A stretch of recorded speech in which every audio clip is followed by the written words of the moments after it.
On avait en 2010, pardon, 2009, une demande de collègues paysagistes, puisqu'en fait, comme on formait les paysagistes, pour nous dire, qui nous disaient, bon, il faudrait qu'on arrive à travailler un peu sur la thématique des déchets, parce qu'aujourd'hui, il n'y a rien d'organisé, c'est sauvage, c'est un peu le système D, etc. Voilà. Et parallèlement à ça, avec le Grenelle de l'environnement, puis la loi de transition énergétique, est arrivé l'aspect du traitement des déchets, des biodéchets, des déchets de restauration. La restauration collective, aujourd'hui, il faut savoir qu'elle a obligation de faire un tri sélectif des biodéchets au-delà de 10 tonnes par an de déchets produits. Autrement dit, un restaurant collectif qui fait 250 repas par jour a obligation de faire du tri sélectif. Voilà. Vous dites non, c'est bon. Pardon, je croyais que c'était. Donc voilà. Pour faire, et donc en fait, on a fait une petite station expérimentale et de démonstration sur le site de lycée horticole de Montravel. Puis on s'est dit, ben, on n'aura pas de toute façon la capacité pour répondre à la demande. Et donc on va essayer de faire on va essayer de monter quelque chose qui tienne un petit peu mieux la route et qui réponde un petit peu plus à la demande. Slide suivant. S'il vous plaît. Voilà, donc, et là pour le coup, il y avait toute la thématique du développement durable qui venait se greffer là-dessus. Et on s'est dit, il faut quand même répondre à un certain nombre de besoins. En l'occurrence, qui relève de ce qu'on appelle le développement durable, mais il ne faut pas seulement en parler, il faut en faire aussi. Et donc sur les 3 piliers, l'idée c'était d'abord de faire baisser les coûts de gestion des déchets verts pour les paysagistes. Je ne sais pas quels sont vos coûts dans vos différents départements, mais nous, sur l'agglomération de Saint-Étienne, sur la Loire, ça tourne entre 45 et 65 euros la tonne chez les majors du secteur, quoi, hein, du style Veolia, Scoved, Suez, j'en passe, c'est les meilleurs.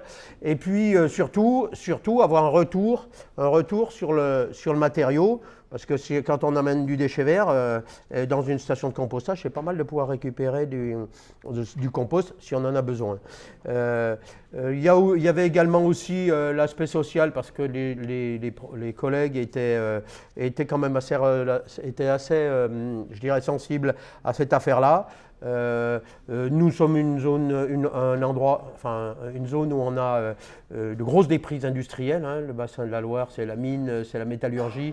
Vous savez ce que c'est devenu. Aujourd'hui, on est à 13% de chômage sur l'agglomération. Arriver donc à créer des emplois durables, arriver à stabiliser ces emplois, et surtout quand il s'agit là, pour le coup, d'une activité qui est non délocalisable. Donc, c'est intéressant. Et sur l'aspect environnemental, le 3e pilier du DD, avoir un outil qui soit le plus possible de proximité, un outil de taille modeste. Aujourd'hui, les stations de compostage, l'unité de mesure, c'est entre 15 et 20, 25, 30 000 tonnes. Et nous, on s'est dit, on va faire plutôt des outils de petite dimension. Moi, aujourd'hui, je dis à l'agglo et aux paysagistes et aux collègues qui peuvent être intéressés, je dis, vaut mieux qu'on ait 10 points entre 2 et 4 000 tonnes qu'un point de 20 000 ou 40 000 tonnes. Coût foncier beaucoup plus bas parce que c'est des toutes petites parcelles, c'est bien plus facile à négocier. Ce sont des portes ouvertes que j'enfonce. Exactement, proximité, etc. Voilà, donc j'essaie de faire vite parce que voilà. Et puis donc voilà. Et là pour le coup, on s'est dit, il faut qu'on trouve la structure qui va bien. Alors, on avait pensé à un outil type associatif. On a vite buté sur l'aspect structure. L'idée, c'était un homme, une voix. Enfin, un associé, une voix, un adhérent, une voix. Donc, l'association 1900, ça le fait. La coopérative aussi. Donc, on s'est dit, est-ce qu'on n'aurait pas intérêt de voir quelque chose qui va mieux du point de vue de la gestion, de la fiscalité, etc., etc. Voilà. D'où D'où l'outil coopérative.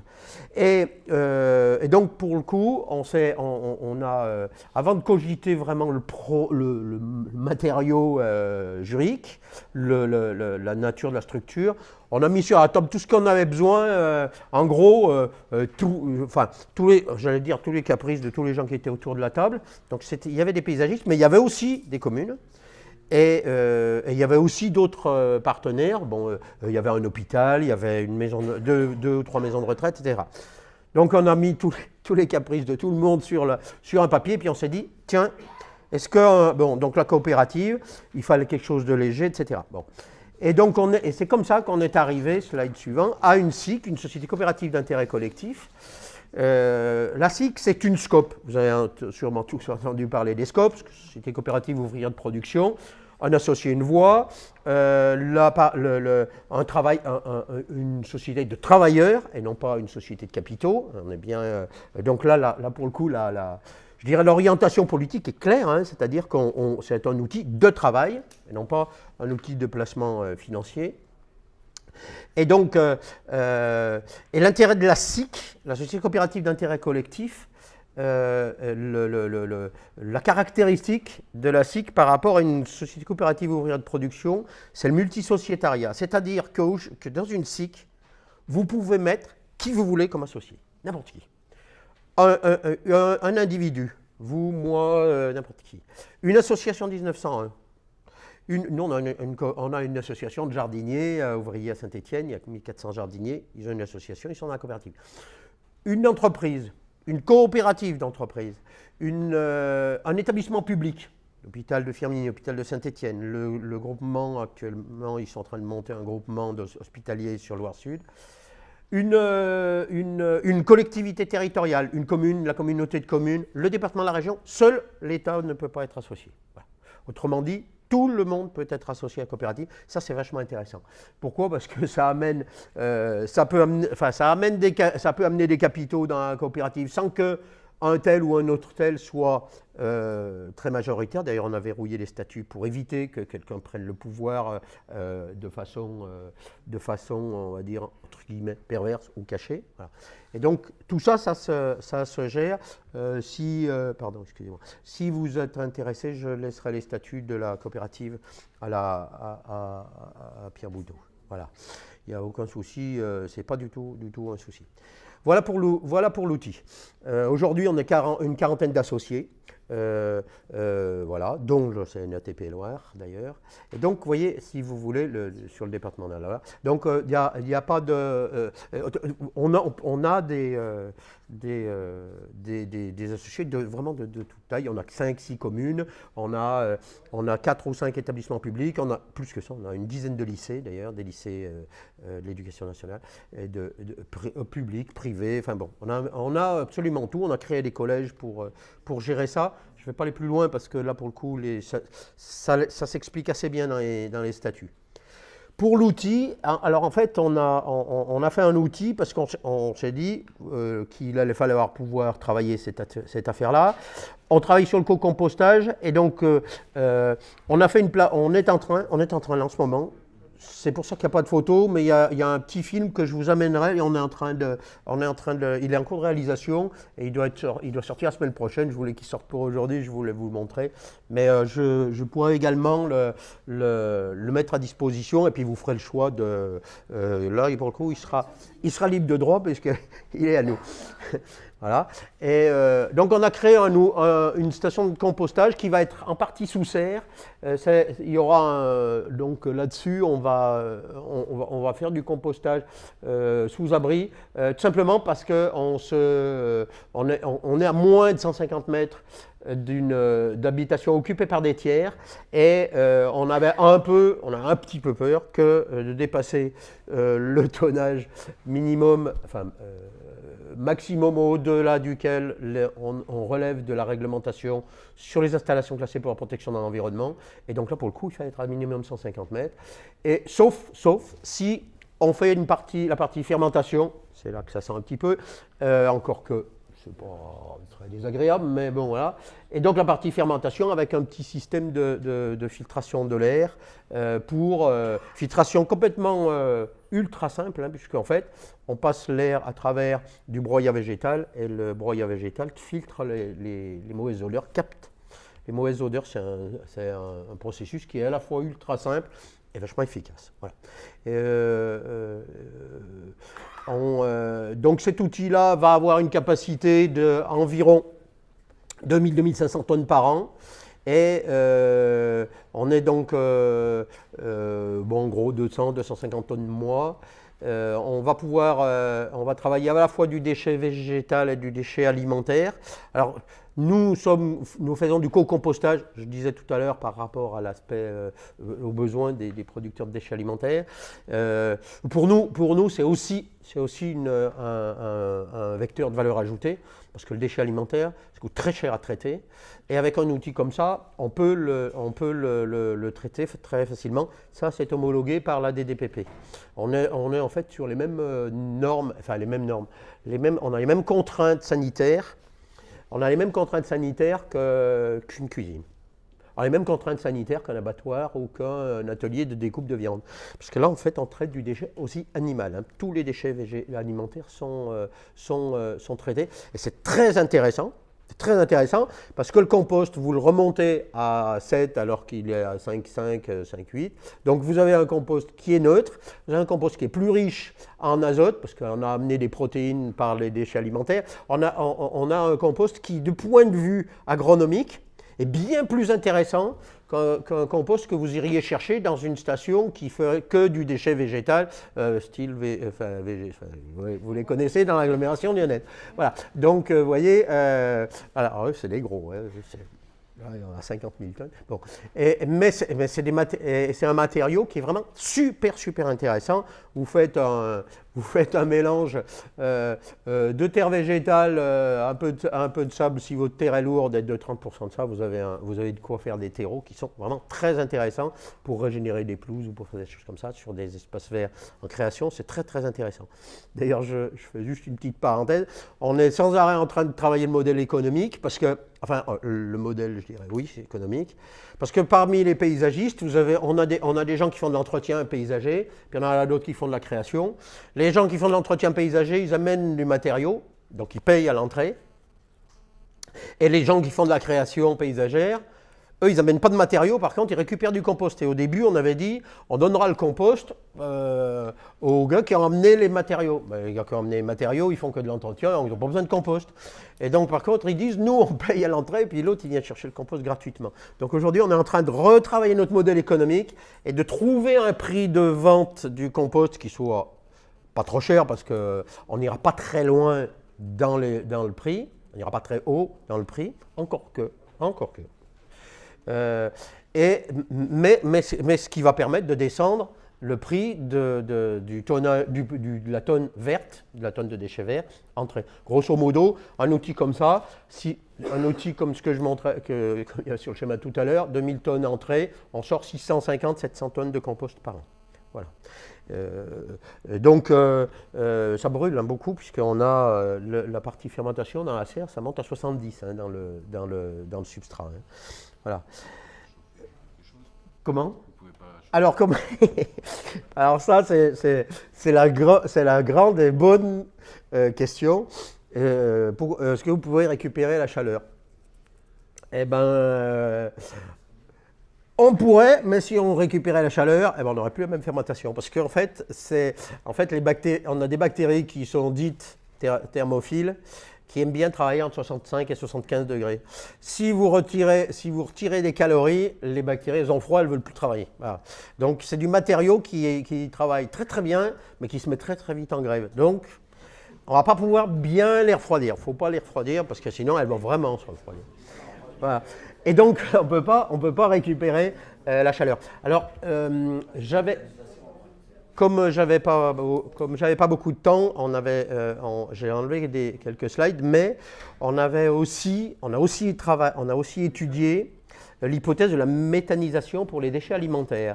Et donc on s'est dit, pour les déchets alimentaires, méthanisation ou compostage, ou méthanisation, puis compostage. Et je pense qu'à terme, on va aller dans la troisième solution, à savoir que, parce qu'il faut quand même savoir, par rapport aux déchets alimentaires, même si ce n'est pas votre cœur de métier, il faut savoir qu'il y a une vraie fenêtre de tir pour travailler cette question-là, puisque, donc je disais, aujourd'hui, tous les producteurs de plus de 10 tonnes par an ont obligation de traiter à part les déchets alimentaires, et en 2025, la poubelle verte sera généralisée à l'ensemble de la France. C'est-à-dire, vous, moi, tout le monde, toutes les agglos auront obligation de mettre en place la poubelle verte. Toulouse a commencé de le faire, Rennes a commencé de le faire, Clermont-Ferrand a commencé de le faire, Strasbourg, Colmar, etc. Il y a pas mal d'agglos qui commencent à le faire. Oui. Il y en a plein d'autres, hein. Il y a des plus petites agglos qui commencent à travailler la question. Nous, sur Saint-Étienne Métropole, on est en train de mettre en place un travail sur... oui, Montbéliard, oui, je crois. Ouais. Et donc c'est en train de bouger. Et ça sera intéressant parce que c'est du carbone et c'est des matières organiques qui sont très intéressantes pour nous, pour les professionnels du paysage. C'est vraiment des choses qui peuvent être super intéressantes. Et puis en plus, ça va dans le sens, je dirais, ça va dans le sens ça va dans le sens du manque, entre guillemets, ça va dans le sens du développement durable. C'est complètement cohérent avec ce qui se disait tout à l'heure sur le zéro phyto, je dirais, on est vraiment dans cette même ligne. Et l'idée, pour le coup, c'est d'avoir un outil qui, du point de vue technique, puisse traiter autre chose que des déchets végétaux pour faire de la valeur ajoutée, pour faire du chiffre d'affaires, et de façon à ce que le déchet végétal arrive à un prix d'entrée que quand vous baignez votre végétal, eh bien vous soyez à un prix plus proche possible de zéro, quoi, et permettre de descendre. Nous, aujourd'hui, notre modèle économique est à peu près à 35 € la tonne. Il faut savoir que Coved et Suez et puis un autre plus petit sont entre 45 et 60 € la tonne chez nous. Alors, je ne sais pas ce que ça donne dans vos secteurs. Voilà, 30, voilà. Ben, si vous êtes à 38, vous n'êtes pas loin. Hein. Et nous aujourd'hui, en tendance, bon, aujourd'hui, je me cramponne au 35, mais je sais qu'on sera aux alentours de 20-25 sans tarder. Parce que, justement, les déchets alimentaires, là, pour le coup, ça facture à des montants plus élevés, puisque, là, pour le coup, toute la contrainte technologique, elle est liée aux déchets alimentaires. C'est pas très compliqué de faire du déchet, de composter du déchet végétal. Très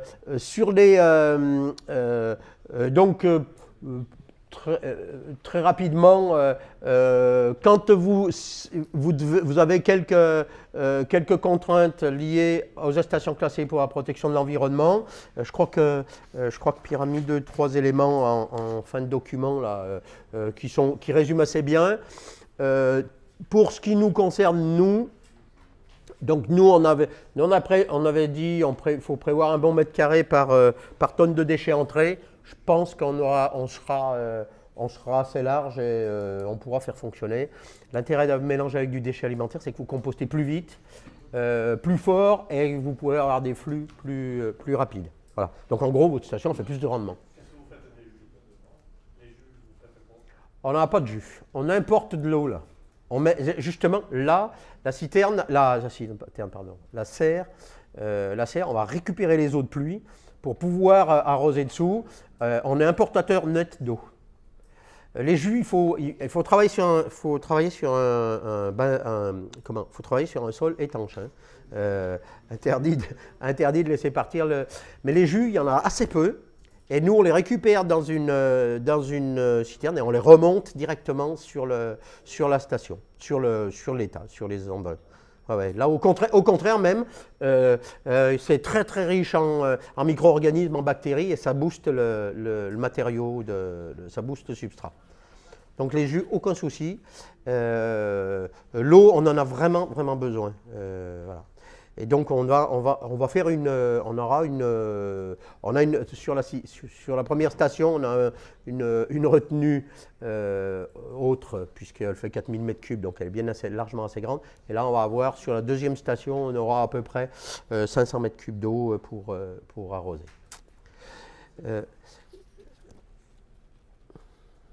En coût d'investissement, Pierre m'avait dit de faire un petit zoom là-dessus. On a 200 000 euros, mais nous, on a des coûts vraiment particuliers liés à la collecte des biodéchets, etc. Donc, ce qu'il faut savoir aujourd'hui sur un outil comme ça, bon, il y a des gens parmi vous qui font du TP, vous connaissez mieux que nous les prix de l'enrobé et compagnie. Donc, vous n'êtes pas du tout tenu d'avoir des serres, de faire du compostage sous abri. Si vous pouvez vous poser à plus de 150 mètres d'une habitation occupée par des tiers, ne vous embêtez surtout pas à mettre ça sous abri. Il faut que la plateforme soit étanche. Sinon, après, finalement, il n'y a pas besoin de grand-chose. Hein. Vous avez sûrement tous, si vous créez une coopérative ou un outil associatif, il y a sûrement quelqu'un d'entre vous qui a un manuscopique, un tractopelle ou quelque chose comme ça. Il faut utiliser le matériel parce que nous, dans notre projet, on a quand même 50-60 000 euros qui sont prévus dans un manuscopique. Il est fort probable qu'on investisse dans un retourneur d'andin. Retourneur d'andin tracté, c'est 22-25 000 euros. Et retourneur d'andin automoteur, c'est 50 000 euros. C'est du matériel qui coûte très cher pour peu d'utilisation. Donc, vraiment, dans les régions où il y a un peu d'élevage, il vaut mieux utiliser du matériel déjà existant, les CUMA, les coopératives d'utilisation de matériel. Bon, et ben voilà, donc je l'ai dit, tant pis. Mais je dirais, il existe du matériel sur le terrain, ou des ETA, des entrepreneurs de... Quand on est avec la CNATP, il y a des TP, il y a des gens qui ont du matériel. Ah, mais tout à fait, non, mais bon, voilà. Donc, c'est pour dire, en fait, je faisais un tout petit zoom là-dessus pour que l'aspect les 200 000 euros pour 2000 tonnes vous fasse pas peur et vous fasse pas partie. Il y a combien de salariés ça aussi? Alors, pour le moment, on est 1,5. Et quand on va faire tourner à fond, 1,5. Et quand on fera tourner je dirais à fond, c'est-à-dire que l'objectif c'est fin 2018, début 2019, collecter à peu près 500 tonnes de déchets alimentaires. Et donc là pour le coup, on aura besoin de au moins 3 ETP. Voilà, ça fera aux alentours de 200, comment ? 300 000 euros à l'année. Ça fera un peu plus que ça parce que les déchets alimentaires ont pas plus. Non, mais je veux dire, de coût de salariat, 300 000 euros à l'année. Non, ça sera pas 100 000, ça sera plutôt 70 000. Vous les payez pas cher. Comment ? Bah, il y a des opérateurs dans le top, puis pour le moment, moi, je me paye pas trop, voire pas du tout, parce qu'on est en train de démarrer. Voilà. Vous arrivez à évacuer tous vos composts? Oui. Pour le moment, oui. Pour le moment, les producteurs demandent, oui, du compost. On en brûle déjà les 2 tiers, c'est ce que je disais. Ça. Il y a des agriculteurs qui en demandent aujourd'hui sur l'agglo. Les maraîchers, nous on a pas mal de développement de maraîchage aujourd'hui. Et donc les maraîchers sont preneurs, d'autant qu'on a ce compost-là, nous on fait des analyses, etc. Et donc on est conforme à la NFU 44051 et ça c'est homologué en agriculture biologique. Moyennant le fait que dans nos analyses, on ne dépasse pas un certain seuil de certains métaux lourds. Nous, il faut savoir qu'à Saint-Étienne, on est embêté par un matériau, un métaux lourd lié à la mine, qui est l'arsenic. Voilà. On est souvent à 14-15 mg par kilo d'arsenic, alors que le seuil maximum, il est à 18 mg. Quand on dépasse 15, on nous dit 20% d'erreur d'échantillonnage, votre machin n'est pas bon, donc il faut renvoyer une analyse. Bon. Donc, mais ça, c'est lié à la mine. Hein. Donc, j'ai entendu qu'il y avait des gens des Hauts-de-France, là, mine métallurgique. Je pense que vous devez être un petit peu gêné par cette affaire-là. Carmo aussi, la zone de Rodez et compagnie. Voilà. Oui. Et les composts, c'est normalisé, c'est pas possible. Non. Alors pour faire l'analyse, l'obligation, c'est pour nous, c'est minimum une analyse par an et on a déclaré qu'on allait en faire 3 pour être sûr de notre coût. Et donc on en fait une, pour le moment on en fait une complète qui coûte aux alentours de 750 €. C'est un laboratoire d'Angers qui fait ça d'ailleurs.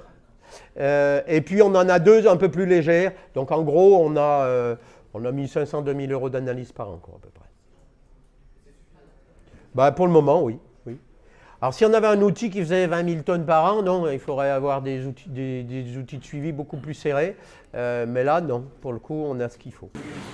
Ce qu'il faut, enfin, aujourd'hui, Michel Cosentino n'est pas là, le président de la CNATP Loire. Bon, je l'excuse, mais c'est lui qui est à l'origine, enfin, je ne crois pas dire de bêtises, hein, peut-être que vous étiez on était ensemble en fait, hein, de ce projet, donc le président de la CNATP Loire. Il s'est beaucoup investi, il a beaucoup travaillé, il nous a tenus au courant de cette avancée. Aujourd'hui, la CNATP nationale, elle est aussi partie prenante dans le projet, parce que des projets comme ça, il faut les soutenir, il faut les aider. Et donc, on peut penser à Michel, même s'il n'est pas là aujourd'hui, parce que comme il a beaucoup travaillé pour la plateforme, il faut aussi qu'il travaille un peu pour lui. Ouais, d'ailleurs, il vous donne le bonjour. J'ai eu un petit SMS tout à l'heure qui a dit tu enverras mes amitiés aux collègues de la CNS. Donc voilà, il y a encore des questions. Il y a 2 petites questions. La première, est-ce que vous connaissez le secteur géographique, c'est-à-dire le rayon dans lequel les paysagistes vous apportent vos déchets? Et puis la deuxième question, c'était par rapport à l'origine des déchets alimentaires que vous compostez. Alors, tout à l'heure, j'ai dit... Mieux vaut 10 petites qu'une grande, c'est surtout pour ça. Il ne faut pas dépasser 10 km. Voilà. On est plutôt en dessous. Alors là, pour le coup, dès que la seconde station, le schéma que je vous ai fait, on est en cours de construction, ça sera en service à partir de février-mars. La première tourne autour de 3 à 5 km, depuis le chantier jusqu'à la station. Et pour la seconde, pour le coup, on fera une traçabilité beaucoup plus serrée, parce qu'on a des... ah oui, ça me permet de vous dire aussi que pour ce genre d'installation, il y a des aides, il y a des subventions. L'ADEME subventionne à 30%. La région nous a donné un coup de main également, a donné aux alentours de 12-13%. Les déchets, c'est un serpent de mer pour le moment, parce que il y avait un plan, il existait des plans départementaux d'élimination des déchets. Ces plans sont en train de glisser à la région, avec la loi NOTE, la nouvelle organisation des territoires, sont en train de glisser à la région, et au niveau des plans d'élimination, et la compétence déchets chez les particuliers, elle relève de la communauté d'agglomération, enfin de l'EPCI, voilà, du niveau intercommunal. Et en plus, les communes ont chacune leur service d'espace vert, la plupart du temps un service d'espace vert, et donc produisent des déchets. Ça veut dire que quand vous créez un projet comme ça, vous pouvez taper à toutes les portes. Alors des fois, vous vous ferez sortir, mais vous pouvez, avec un certain espoir, demander des aides un peu de partout. Nous, on va avoir à peu près 40-45% de subventions, à peu près 90 000 € de subventions. Et la deuxième question, l'origine des déchets alimentaires. Toute restauration collective, les lycées, les collèges, les écoles primaires, et donc les hôpitaux, les maisons de retraite, et là-dedans, toute l'alimentation plus le nappage. Les serviettes en papier, les nappes, etc. en papier. Tout peut venir. Le restaurant et tout ça, Tout peut. donc les Ah ben, alors là, pour le moment, l'histoire des bouts de steppe et compagnie ou de déchets, là pour le moment, non. Non, pour le moment, là, on ne l'a pas pris, ouais, on l'a pas pris, mais justement, pour le coup, on est en train de bosser avec sur un projet de méthanisation. Et là-dessus, il y aura, parce que le pouvoir méthanogène est super intéressant.